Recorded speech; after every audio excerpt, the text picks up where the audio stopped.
Testing 1 2, testing 1 2. How's everyone doing? I'm chilling. Uh,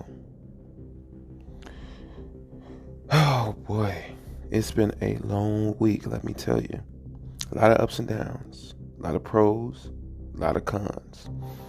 But I woke up this morning, so there's still work that needs to be done. I'm not finished. I just been chipping away at the edges, just resurfacing them, making them a lot more sharper than they were before.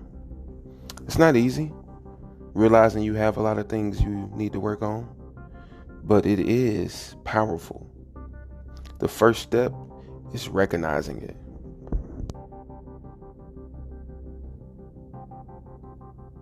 I know sometimes you see other people and you see other things, and you might think, what?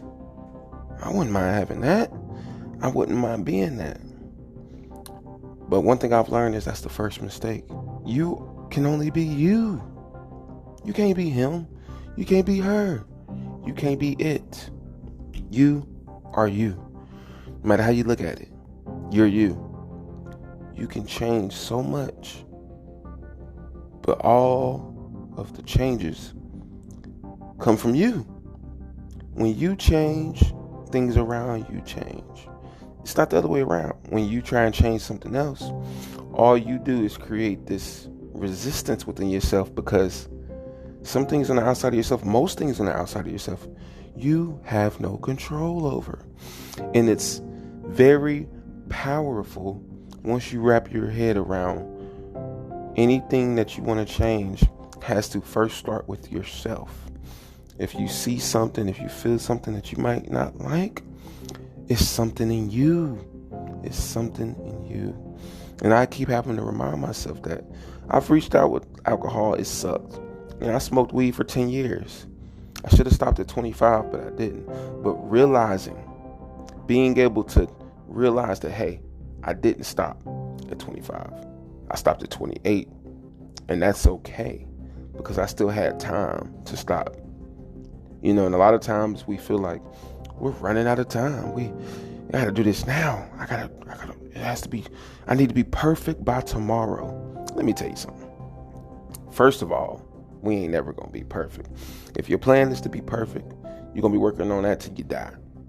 But one thing you can do on a positive note is just try and be better than you were yesterday.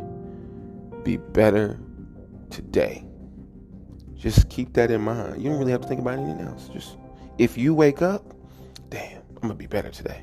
If you wake up again, I'm going to be much better today. If you wake up again, I'm going to be great today. And eventually, you become a habit of the things you do. So if you keep doing things that improve your life, eventually your life will improve. It's just that simple. And I'm not talking out of my ass. These are things that I'm working on a day-to-day. I'm nowhere near perfect. If anything, I'm a mess. But realizing that I have a lot to work on and working on them on a day-to-day. There's 24 hours in a day, and there are 7 days in a week. Think about that. 24 hours. How many hours do you spend not doing nothing productive? How many hours do you spend enjoying yourself when you should be grinding or learning something new? And I'm not trying to tell anyone to do anything. If anything, I'm speaking to myself. It's a lot of things that I have thought about doing and I have been interested in. But, I hit a cigarette, or, back when I was smoking, I roll a blunt, and all of that goes away. I end up being content with where I'm at. And I know I'm not content with where I'm at. I don't like being in a stationary. I want to continue to grow and improve and grow and grow and grow. The sky's the limit, literally. I mean, you tell me.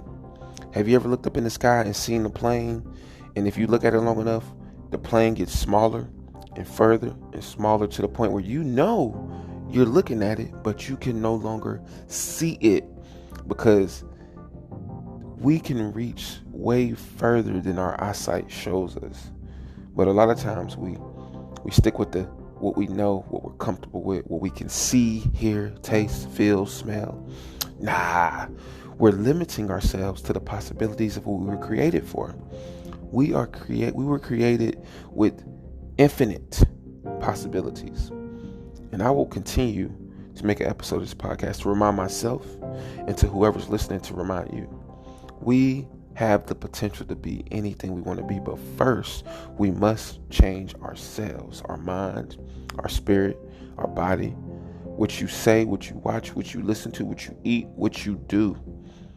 You know, I let the marijuana go. 10 years, my entire 20s, I spent smoking, gambling, messing up, making a lot of mistakes, and I'm sure I'll make plenty more. But those mistakes I made in my 20s, there's no way in hell I'm making those in my 30s. So change will come, mistakes will happen, but just try not to make the same mistake twice. If a mistake happened, if something happened and there was a lesson to be learned and you didn't learn it, best and believe the next mistake you make, if it's on the same level, the consequences will be way more severe than the last time. And a lot of times we feel like we can just take it. You know what? I'm okay. I know this hurts me in this way, but I'm willing to sacrifice this part of me for this. No, everything you need is inside of you. And this is something that I'm telling myself too. You know, I had to quit the cigarettes. I had to quit the weed. I don't really drink that much socially, but you know, it's time to get it. Work. Anybody can be successful. All you have to do is put in that time. Time can be your friend or it can be your enemy, but it's up to you. You make the choice. Free will is a real thing. It's a day to day, hour to hour, minute to minute, second to second. Just gift. It's a gift. We have a lot more power than we realize. But on that note, this was your boy Rob. Appreciate you listening. I hope this helps someone. I know it helps me. And I look forward with speaking with you on the next episode. Have a great day. Peace.